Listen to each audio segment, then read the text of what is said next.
Olá, sejam muito bem-vindos. Hoje, que tal a gente dar uma olhada no livro de regras da democracia brasileira? Vamos entender juntos como esse jogo funciona de verdade. Pois é, a democracia pode ser vista como um grande jogo, né? E para que esse jogo seja justo, todo mundo precisa conhecer as regras. É por isso que hoje a gente vai abrir esse manual e desvendar direitinho como as coisas funcionam. Então, para começar, vamos direto ao ponto, os fundamentos. O que a Constituição diz sobre o poder político? De onde ele vem e quem pode usar esse poder? Bom, os direitos políticos são basicamente isso, as ferramentas que a gente tem para participar das decisões do país. São essas regras que garantem que, numa democracia, o poder está mesmo nas mãos do povo. E aqui tem um ponto bem interessante, olha só. O Brasil não usa o modelo só. Não é aquela coisa de só votar e pronto, que seria a democracia representativa. O nosso sistema é o que chamam de semidireto ou participativo. Ou seja, além de eleger nossos representantes, a gente também tem formas de participar diretamente de algumas decisões. É uma mistura. Ok, mas como é que o povo exerce esse poder na prática? Quais são as ferramentas que a Constituição nos dá para fazer isso? A base de tudo é o sufrágio. Mas olha que interessante, ele tem dois lados. Um lado é o direito de votar, de escolher alguém. O outro é o direito de ser votado, de se candidatar. Os dois juntos formam a base da nossa participação. Certo. E quem é que pode votar? Bom, o manual é bem específico. Para a maioria dos adultos entre 18 e 70 anos, é obrigatório.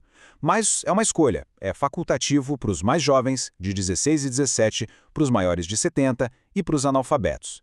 E tem também quem não pode votar, estrangeiros e quem está prestando serviço militar obrigatório. Lembra que a gente falou da democracia participativa? Então, aqui estão duas ferramentas super poderosas para isso: o plebiscito e o referendo. A grande sacada para diferenciar os dois é o quando eles acontecem. O plebiscito vem antes da lei ser feita. O povo opina primeiro, como foi naquela votação de 93 para decidir entre monarquia e república. Já o referendo acontece depois que a lei já existe. A gente vota para dizer se concorda ou não, como aconteceu lá em 2003 com o Estatuto do Desarmamento. Percebe a diferença? O timing é tudo. Beleza, já falamos bastante sobre votar, agora vamos virar a página e falar do outro lado da moeda, ser votado. O que é preciso para alguém poder se candidatar a um cargo? Olha, não é só querer não. Existe um verdadeiro checklist e a pessoa tem que marcar todos os itens, não pode faltar nenhum. Precisa ter nacionalidade brasileira, estar com os direitos políticos em dia, ter título de eleitor, morar na cidade ou estado onde vai concorrer, ser filiada a um partido político e, claro, ter a idade mínima para aquele cargo. E por falar em idade, é como se fosse uma escadinha de responsabilidade. Para começar, para ser vereador com 18 anos já pode. Depois sobe para 21 anos para ser prefeito ou deputado. Para governador já são 30. E lá no topo, para ser presidente, vice ou senador, a idade mínima é 35 anos. A lógica é que quanto maior a responsabilidade do cargo, maior a experiência de vida esperada. Todo bom jogo tem regras sobre o que se pode fazer, mas também tem as regras sobre o que não pode. São as faltas, as desqualificações. Vamos dar uma olhada nisso agora? Basicamente, existem dois tipos de impedimento. A inelegibilidade absoluta é tipo um cartão vermelho direto. A pessoa fica fora de qualquer disputa eleitoral. É o caso de quem é analfabeto, por exemplo. Já a inelegibilidade relativa é mais como uma suspensão para um jogo específico. A pessoa não pode concorrer àquele cargo, naquela situação, por um motivo concreto, como parentesco ou por já ter sido reeleita. E falando nisso, para quem está no comando do executivo, presidente, governador, prefeito, as regras são bem apertadas.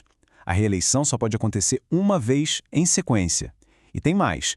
Para evitar o que se chama de prefeito itinerante, a pessoa não pode terminar 2 mandatos numa cidade e logo em seguida tentar ser prefeito da cidade vizinha. Ah, e se um presidente, governador ou prefeito quiser concorrer a um cargo diferente, tem que renunciar 6 meses antes da eleição. Agora, essa regra aqui é bem curiosa e importante. É para evitar que a política vire coisa de família. Funciona assim. Se alguém é presidente, governador ou prefeito, os parentes próximos, como o cônjuge ou filhos, não podem se candidatar a cargos na mesma área de atuação. A ideia é impedir a formação de dinastias políticas. E olha só o nível de seriedade disso. O STF tem uma súmula que diz que nem o divórcio no meio do mandato resolve. A inelegibilidade do ex-cônjuge Continua. Por quê? Para evitar os famosos divórcios de mentirinha, só para conseguir burlar a regra e lançar o parente como candidato. É uma medida bem forte contra fraudes. E para os militares que querem entrar na política? As regras também são específicas. Existem 2 caminhos. Se o militar tem menos de 10 anos de serviço, ele precisa se afastar de vez das Forças Armadas. É uma escolha sem volta. Agora, se ele já tem mais de 10 anos de serviço, ele é afastado temporariamente para concorrer e, se for eleito, vai para a reserva. Para fechar o nosso manual, vamos falar de uma regra de ouro, uma que garante que o jogo seja justo para todo mundo, do começo ao fim. Pensa comigo. Imagina que um time está na final do campeonato e na véspera do jogo muda uma regra importante. Não seria justo, né? Pois é, a Constituição pensou exatamente nisso para as eleições. E a solução está neste número: 1 ano. Esse é o prazo. Isso se chama princípio da anterioridade eleitoral. É uma regra de proteção. Qualquer lei que mude as regras da eleição só pode valer para a eleição que acontecer pelo menos 1 ano depois da sua publicação. Isso garante que todo mundo entre no jogo sabendo as regras, sem surpresas de última hora para beneficiar um ou outro. É uma questão de estabilidade e de jogo limpo. E com isso, a gente fecha o nosso livro de regras. Fica aí uma pergunta para a gente pensar.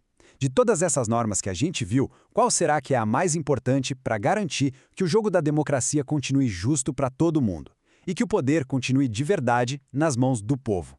Obrigado pela companhia nesta análise